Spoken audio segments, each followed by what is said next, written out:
Good evening, everyone. Just wanted to talk a little bit.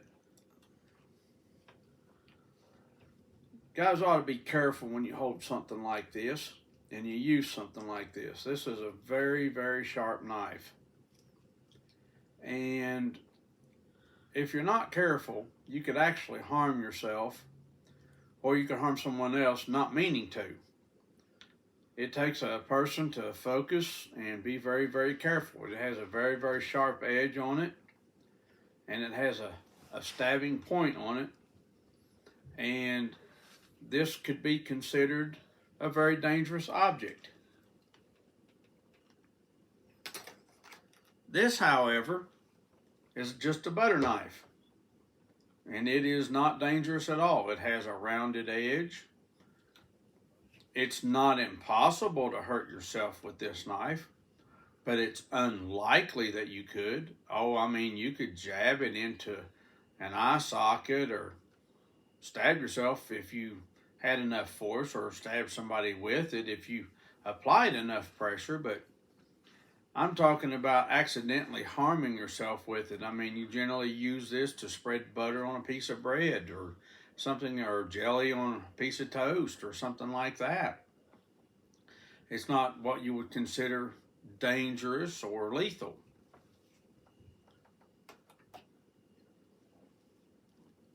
This is a nice, soft, cozy pillow. Something to relax with.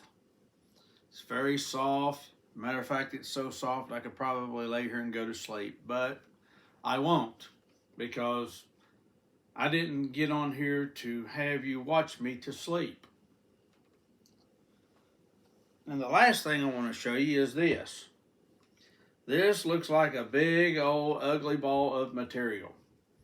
Some of you are probably going, "Ooh, it looks dirty and it's nasty and it looks horrible." And it probably is. But what I wanted to do is to start the introduction that way so that you could understand what it is I'm here to talk about. I'll give you just a few minutes, maybe a few seconds I should say, to tell me what it was that I just did in the beginning portion of this video. You give up yet? What I've done is I have cast what is called judgments. And that is what I'm here to talk about. Casting judgments. I first told you that this knife was a sharp knife and was dangerous. And if it's not handled carefully and thoughtfully, that it could harm yourself or someone else. We all see that it has a sharp tip, and we know it has a very sharpened edge on it. We know we use this to cut meat like steak or whatever it is that you decide to slice with this. You can cut cheese with it or what have you.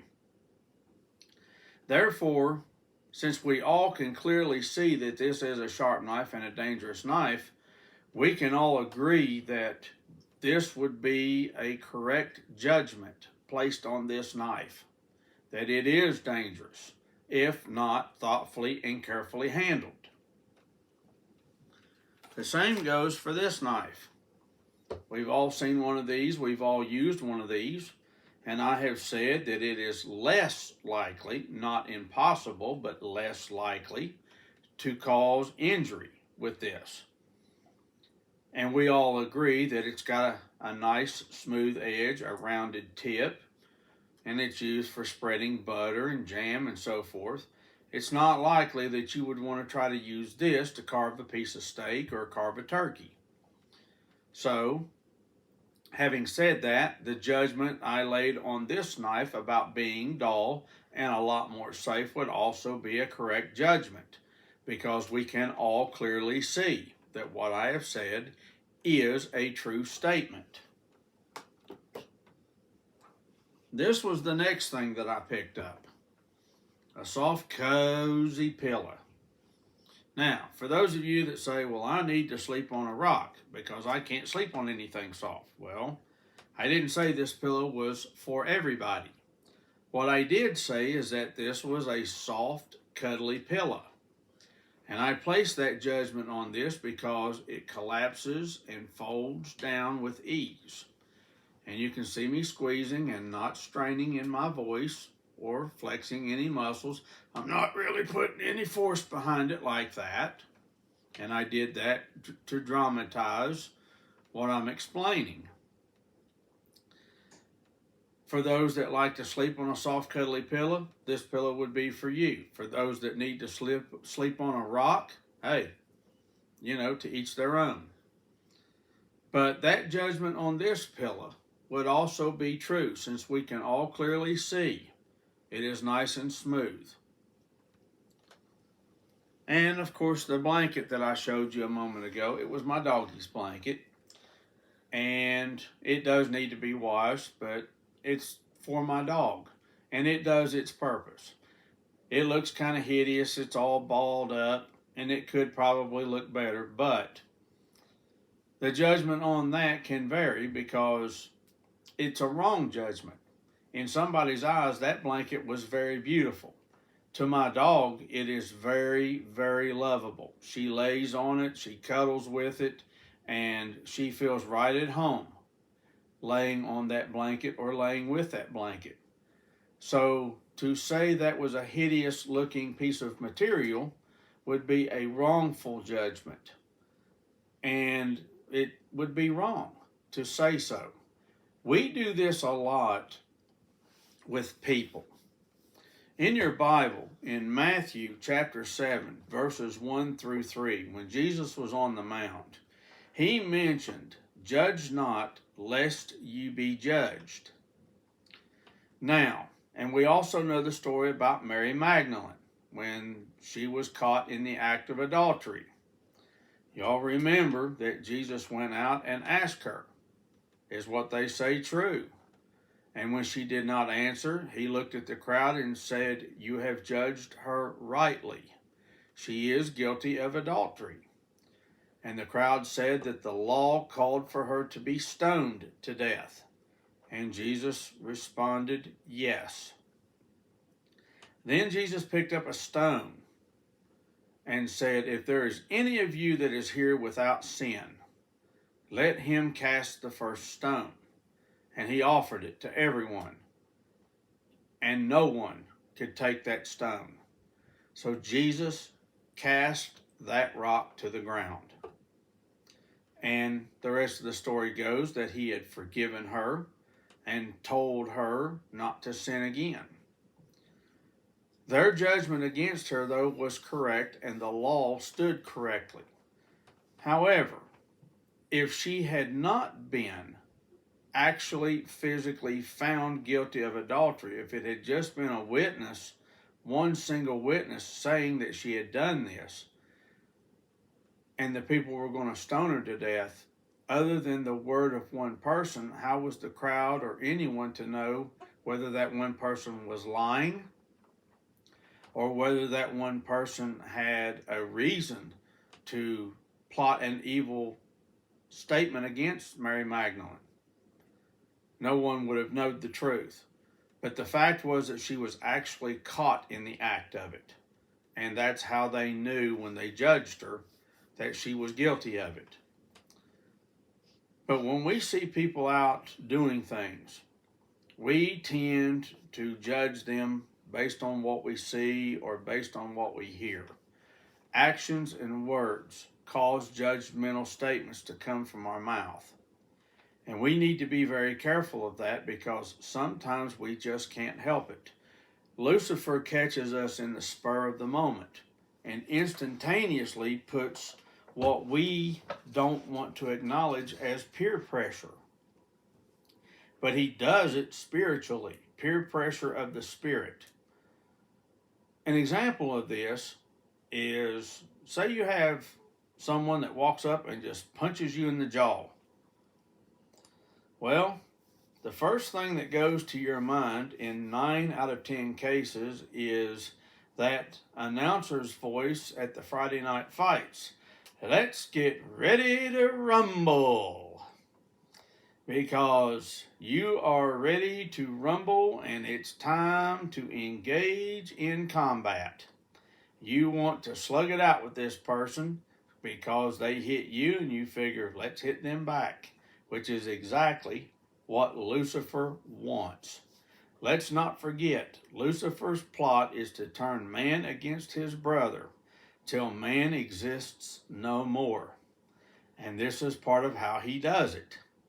He'll entice one to smite another, to entice that person to smite them back. The next thing you know, they're warring with each other. And he's sitting back with a bag of popcorn telling his minions, watch this. And that's just what he wants. One sinning against the other, turning against each other. This is the kind of thing that went on in heaven. This is about the war that happened in heaven. And it was probably far worse. It's no wonder God kicked him out of heaven and cast him down here. Because look what he's done down here. Imagine what he did up there in God's kingdom when he went through and messed everything up there. I guarantee it was far worse. So he ended up down here with us. But that moment of peer pressure, that rage, that anger, your blood pressure's up, your anger and rage, and all you can see is blood, and your eyes turn red, and that's the enemy now, and you want to go after him. If you go over and you hit that man back, you're going to feel better right then. That is called an instantaneous release of pressure. Because Lucifer puts that pressure against your soul internally. It makes you grit your teeth. It makes your eyes go cross, your anger, rage, everything. It's all just right there like the Incredible Hulk. But as soon as you do that and you have that release, you feel better. I grant you. You feel really good right then for a moment.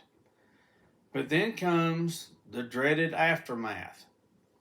You know, when the police arrive and they arrest you for fighting in public, and both of you go to jail, then both of you got to pay penalties to one another, and you both have to stand in front of the judge and give an account for what you did, and spend 30 days in the county lockup, and pay whatever fines is levied against you, plus the humiliation of being kicked out of whatever business or province that you did such a thing in.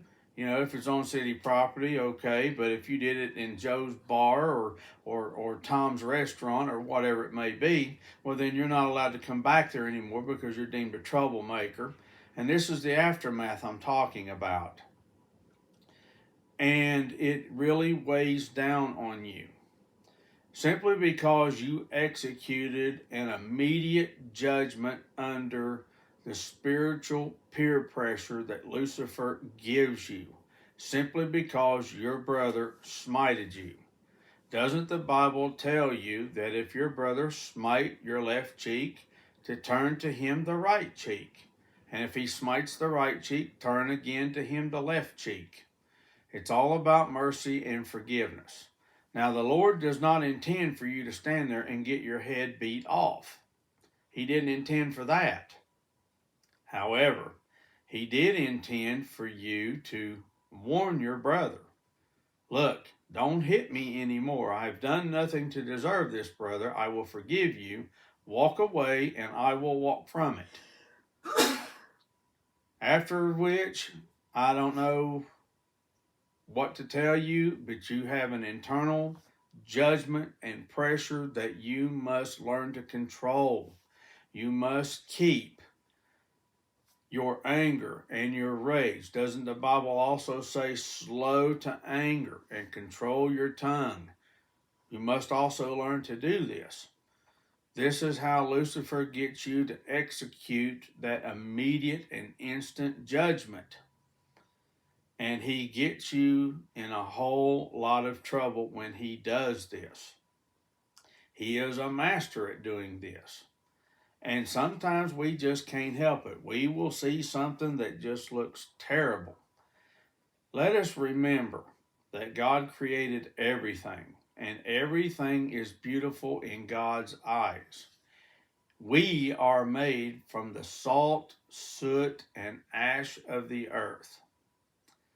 And, well, to put it bluntly, what do we put in the ground to fertilize the plants that grow the crops that we eat? We put fertilizer. And what's in that fertilizer? Manure, all kinds of other stuff. Yet we are made from that very stuff. So that is what we are, whether you choose to admit that or not. We are part of that circle of life. We make and exit in our porcelain throne that which a plant needs to eat to produce that ear of corn you eat. You eat that ear of corn and produce that which that plant needs to eat. That is the circle of life, and that's the way it goes. And sorry to say, but it is what we are. And we must be careful when we judge other things. When you judge something ugly and hideous, we need to take a look in a mirror and remember what we were created from. Because that is what we are. Sometimes we just can't help ourselves. You know, everyone is entitled to an opinion, but this is why the Lord Jesus mostly kept his mouth shut, especially when the Pharisees questioned him back in the day. They would ask him different things. Jesus was accused of having a demon in him. Jesus was accused of being a sorcerer. He was accused of blasphemy, and he was accused of a lot of things. And Jesus would keep his mouth shut and keep his tongue and let them run their mouth. We all know the truth. Being judgmental is so easy for Lucifer to cause us to do. So we need to practice and watch ourselves. We walk down the road and we see someone with a reverse mohawk. That means someone has taken a clippers and went right down the middle of their head and just shaved a great big old bare patch. Well, sure, it probably doesn't look very good. Do we know why they done that? No. Do we know whether they chose to do that or that someone might have held them down and actually done it to them? We don't know that either. We just know what we see. We see that they have a bare patch right down the middle of their head. And Lucifer goes, man, doesn't that look hideous? So look at that goober right there walking, and that's just terrible. That's what he wants you to say, and that's what he wants you to think, and that's what he wants you to feel. You should say, the man has his reasons, or the woman has their reasons for what they've done. It doesn't matter what they look like. They are God's child. And go on. That's how you defeat Lucifer. And when it comes to peer pressure, he puts that peer pressure against your spirit. Peer pressure out here, they talk about it with our students and kids in school. Oh, you need to smoke a cigarette, or you need to do these drugs, or you need to drink this alcohol. They will talk that stuff, and that is children putting peer pressure on other children. The same kind of peer pressure goes on our spirit, but it's done in our minds, and it's done inside. No one actually sees it or hears it except the person it's being done to. They are the only witness to that peer pressure. I cannot give witness to a peer pressure that you experience. When you look at me, you could probably be sitting there going, well, what's this big windbag know about what he's talking about? Well, I probably don't. Then again, maybe I have touched a nerve. Lucifer may be telling you, how could he know? You've been doing this in church for 50 years. There ain't nobody going to tell you anything about the Bible. You know all about what you're doing. How does this guy know? That is between you and him to argue it out, and it's up to you to decide for yourself. But you do know that there is truth in what I say. When you look at a tree and it's beautiful, you judge that tree as being beautiful. When you look at something that's hideous, sometimes you will go, oh man, that's just hideous, that's ugly. Everything in God's eyes is beautiful. Remember that, brethren, whenever you encounter that peer pressure again. To defeat Lucifer, you must control anger, and you must learn mercy and forgiveness. You must learn not to judge, because remember, the same scales that you use are the same scales that will be used against you. So make sure that if you do have to judge, you use a justified, fair set of scales, just like the ones I used with this knife. The scales that I use to judge this knife are correct. Use your own eyes and look at it. It is a sharp knife. It has a sharp point. It is a steak knife. And you would not let a 2-year-old child play with this. Therefore, the judgment about that knife would be true and correct. So that gives you something to think about the next time you're out and the devil approaches you with a judgment. Be careful, brethren. The word is what I have told you. God bless you.